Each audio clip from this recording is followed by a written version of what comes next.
स्वागत है गाइस आप सभी लोगों का आपके इस प्यारे से YouTube चैनल पर। और आज मैं आप लोगों को एक्सप्लेन करूंगा एक बहुत ही प्यारा सा थॉट। तो मैं सोच रहा हूँ क्यों ना मैं अपने फिटनेस वाले चैनल पे थोड़ा सा कंसिस्टेंट हो जाऊं। तो इसीलिए आज से हम लोग डेली कुछ ना कुछ डिस्कस करेंगे हमारे इस चैनल पर।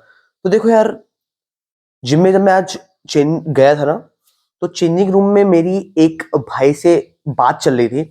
तो जिसमें वो बात कर रहे थे कि यार देखो, हैंडस्टैंड सीखना बहुत बेकार है और लाइक हैंडस्टैंड का फायदा ही क्या है, हैंडस्टैंड सीखने के क्या ही फायदे हैं। लाइक आप केवल अपने शोल्डर पे प्रेशर डाल रहे हो, जस्ट लाइक अपने घुटनों की तरह, यू नो। लाइक उनका मानना ऐसा था कि हम लोग डेली लाइफ में जब चलते हैं तो घुटनों का क्या रोल होता है, कुछ नहीं, लाइक उस पे बॉडी का वेट ही जा रहा है और हम लोग आगे चल रहे हैं, ठीक है ना। तो ऐसे ही अगर आप हैंडस्टैंड सीख रहे हो और उसमें अपना इतना टाइम डिवोट कर रहे हो तो उसका कुछ बेनिफिट नहीं है। बिकॉज क्या, at the end of the time, at the end of the day आप अपने शोल्डर पे बस प्रेशर ही तो दे रहे हो, बस खड़े हो चूतियों के तरीके से। उनका मानना था ये। अब मैं यहाँ पे अपना पर्सपेक्टिव लाऊंगा आप सभी लोगों को। तो आज की वीडियो का टॉपिक होने वाला है कि like why handstand, not why, I mean अगर आप हैंडस्टैंड सीखना चाहते हो तो ये कोई चूतिया चीज नहीं है, ठीक है ना। उस वक्त मैंने उन भाई से बहुत ज्यादा डिबेट वगैरह नहीं करी, जस्ट बिकॉज मुझे अपना वर्कआउट करना था। बट मैंने सोचा कि क्यों ना मैं आप लोगों से डिस्कस करूंगा इसके बारे में, ठीक है ना। तो एक सेकंड, पहले मैं बिस्किट खाता हूं जाके, मेरे को थोड़ी सी भूख लग रही है। कभी कभी भूख लगने लगती है मेरे को यार, क्रेविंग्स वगैरह। तो देखो यार, मैं आप सभी लोगों से बोलूंगा, हैंडस्टैंड सीखना is one of the best thing, ठीक है ना। One of the best thing, why one of the best thing, मैं आपको सबसे पहले इसके कुछ फायदे गिनाऊंगा। फायदे किस लिए और घाटे किस लिए नहीं गिनाऊंगा, घाटों की बात ही नहीं करते हम लोग। जब भी आप सड़क पे कार लेके चलते हो ड्राइव करने के लिए, तो आप हमेशा यही तो देखते हो ना कि हाँ भाई, पॉजिटिव चीजों पे ध्यान देते हो कि हाँ भाई मुझे गाड़ी सीधी चलानी है, मुझे गाड़ी दाएं बाएं नहीं मोड़नी है बार बार, मुझे स्टेयरिंग के सामने ध्यान देना है। ना कि आप ऐसा सोचते हो कि यार नहीं, मुझे बच्चे को नहीं ठोकना है, मुझे दादी को नहीं ठोकना है, मुझे दुकान को नहीं ठोकना है, मुझे साइकिल पे नहीं पेलना है, ऐसा तो सोचते नहीं हो ना। हमेशा पॉजिटिव चीजों पे ध्यान देते हो। तो मैं आपको पहले पॉजिटिव चीजों के बारे में बात बताऊंगा। हैंडस्टैंड सीखने का सबसे बड़ा एक जो रीजन है वो है माइंड मसल कनेक्शन। देखो यार, माइंड मसल कनेक्शन एक इतनी क्रेजी चीज है ना, जो कि लोग सालों तक प्रैक्टिस करते हैं इस चीज की जिम में। अगर आप एक बिगिनर रह चुके हो अपने वर्कआउट वगैरह में, तो आप लोगों को पक्का याद होगा आपका वो टाइम पीरियड, लगभग वो होता है टाइम पीरियड हर एक इंडिविजुअल के लिए 6 से 7-8 महीने का, स्टार्टिंग के 6-7-8 महीने का। आपको पता ही नहीं चलता है कि आप वर्कआउट कर रहे हो, आप बस जिम में जा रहे हो अच्छे से, ठीक है ना, और आप बस एक्सरसाइज वगैरह करके आ रहे हो, हल्का फुल्का पेन फील हो रहा है, और उसके बाद लेकिन वो मजा नहीं आ रहा होता, समझ में नहीं आ रहा होता कि प्रेशर आ रहा है। फॉर एन एग्जाम्पल, जब मैंने वर्कआउट स्टार्ट किया था तो मेरा था वो बैक के साथ, मुझे बैक की मसल्स फील ही नहीं होती थी कभी, मैं चाहे कितना भी ट्रेन कर लूं, ठीक है ना। लोग बोलते थे एल्बो से खींचो, एल्बो से खींचो, मैं एल्बो से खींच रहा हूं, आंख बंद करके सोच भी रहा हूं, but at the end of the day but at the end of the day मुझे फील ही नहीं होता था वो। तो हैंड स्टैंड से मेरे माइंड मसल कनेक्शन हो गए हैं 2 to 3 टाइम्स ज्यादा। अब मुझे पूरा फील होता है कि अगर मैं रोइंग कर रहा हूं तो मेरी अपर बैक इन्वॉल्व हो रही है, या फिर मेरे लैट्स इन्वॉल्व हो रहे हैं, मेरे ट्रैप्स इन्वॉल्व हो रहे हैं।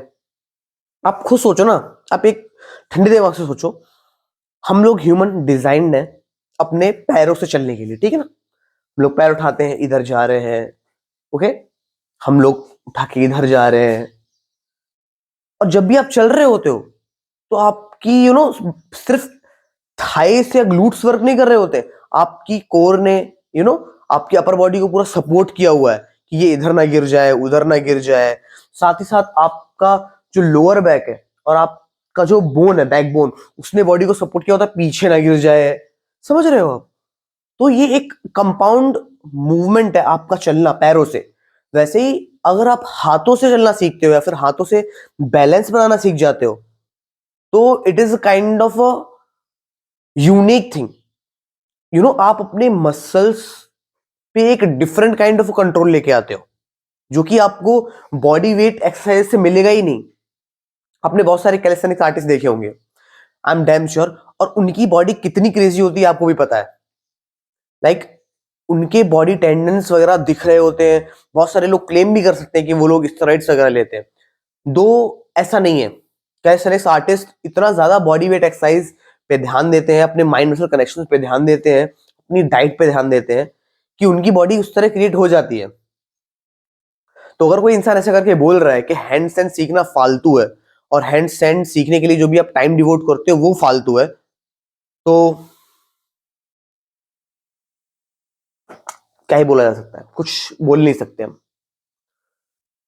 वीडियो के एंड में मैं आप लोगों से इतना बोलना चाहूंगा कि अगर आपने हैंडस्टैंड सीख लिया करना तो आपके माइंड मसल कनेक्शन पहले से कहीं ज्यादा बेहतर हो जाएंगे।